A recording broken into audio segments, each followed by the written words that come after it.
Hi, it's Steve. Today we'd like to show you how to change the blower wheel on your dryer.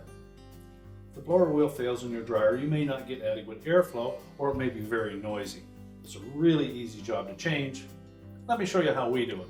Now, to do this repair, you will need to disconnect power to your dryer. So either locate the electrical panel, remove the appropriate fuses, or turn off the appropriate breaker, or pull the dryer far enough forward that you can unplug it. So our first step is going to be to remove the door from the front panel. It's held in place with a screw through each of the two hinges.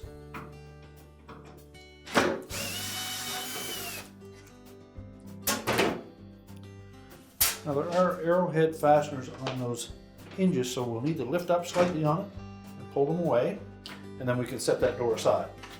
And then on the opposite side there will be two little brackets to hold that front panel in place. And they're held in place with a single screw through each of them. So just remove those.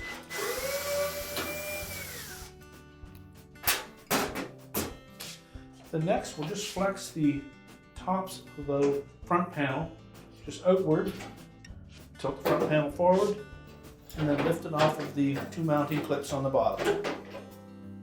And then we can set that aside. Now to access that blower wheel, we'll next need to remove this front bulkhead.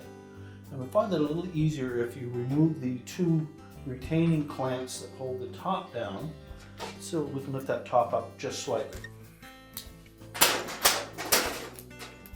So just remove the 5/16 screw that secures that top clamp.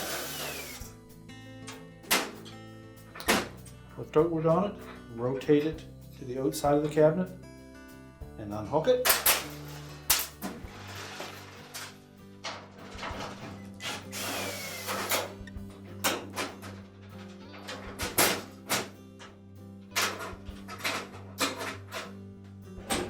And that will allow that top to lift up slightly. Now next we'll remove 4 screws from around the edge of that bulkhead, and then we can lift it away. Now you note there are a couple of areas where there are 2 screws together, and they'll typically have a little notched out area. And the notched out area is the screw that we will remove.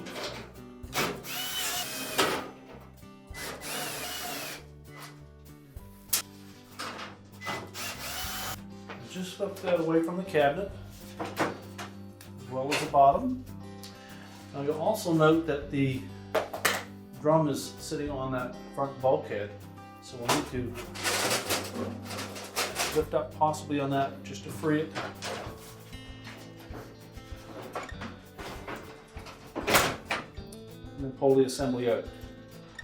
And once we have it part way out of the dryer, we'll next need to disconnect the wire harness to the light bulb as well as the door switch. Now with the bulkhead pulled away from the drum, we're just going to lift it out. And you can disconnect the wires to the door light, door switch, and sensor assembly if you wish, but normally there'll be enough room that we can tilt that around sideways and just support it next to the cabinet. Now with the bulkhead out of the way, our next step is going to be to remove the cover from the blower housing. There's one screw that secures it to the base. It's normally a 5/16 hex head, so we'll remove that. Then there's a series of 1/4" hex head screws through the face of it. So we'll remove all of those.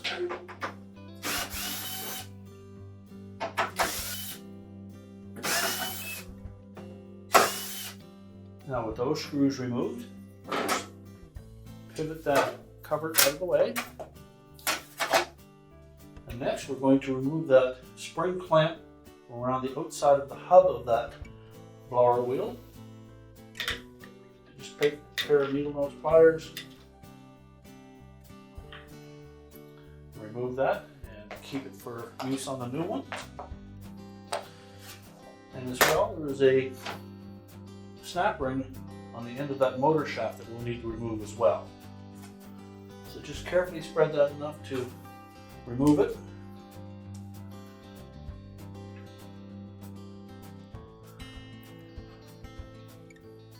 And just spread that snap ring enough to slide it off of that shaft.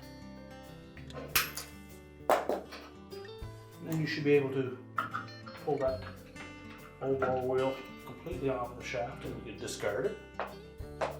Now next we'll want to make sure that we clean up the end of that motor shaft, and if there's any lint built up here, you can remove that as well. So next we'll line up that blower wheel on the motor shaft.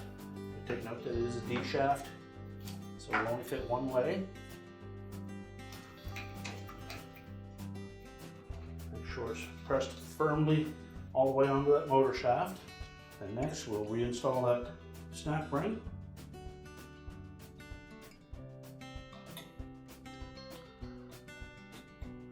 And make sure it fits down into the groove on that motor shaft.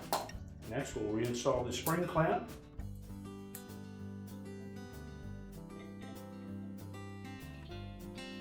Again, push it back all the way on that blower wheel until it hits the little plastic stops. And next we'll pivot the blower housing cover back into position.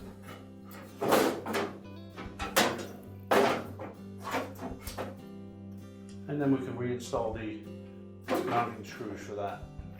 Now you may find that the drum exerts a little bit of pressure on that blower housing. You may push it down out of the way a bit. So you want to make sure that we line up all the screws before we tighten them up. And you may need to lift up on that drum just a bit to help with that.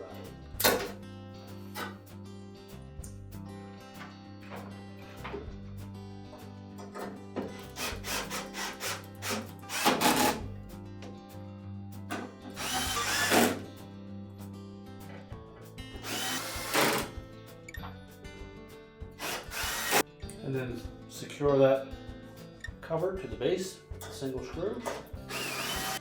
And now we can pivot the front bulkhead back into position.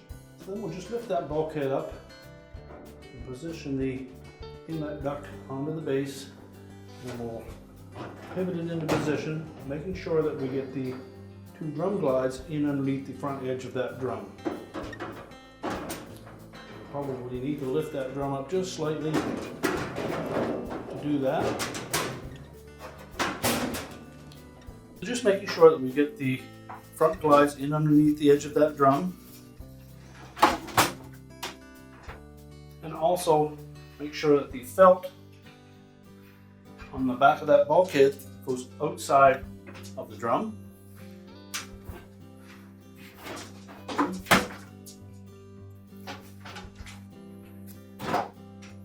Now once we have it in position, we'll begin by installing one of the screws through to the cabinet. And then we'll go diagonally and install one on the opposite side.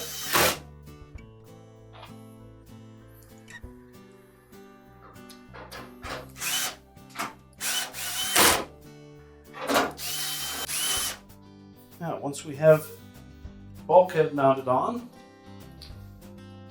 we'll drop that main top down over the edge. Now when we install these hooks to hold the main top down, we want to make sure, you'll see a little small rectangular slot underneath that top.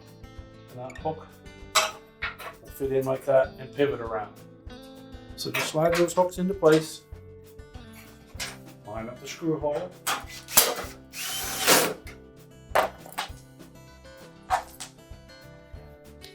do the same on the opposite side.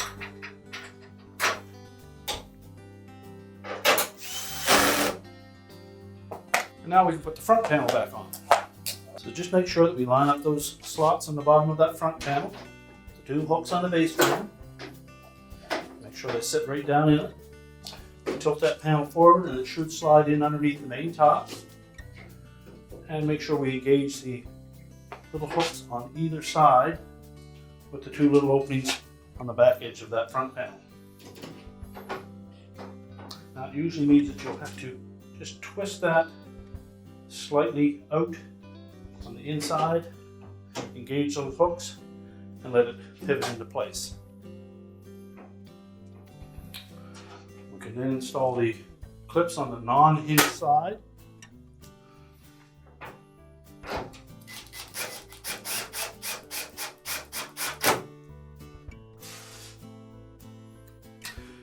These are the screws that have the flat head on them. And now we can put the door in place. You'll note the slots for those hinges may be visible or they may not be. So you may need to angle that door in behind that front panel, or pull the front panel a little bit towards the outside to engage those.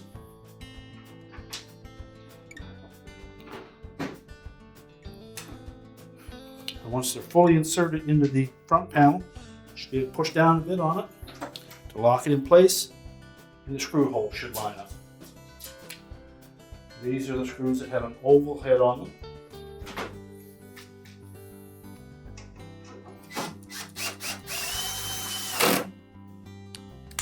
Take caution that they go in straight and that we tighten them securely.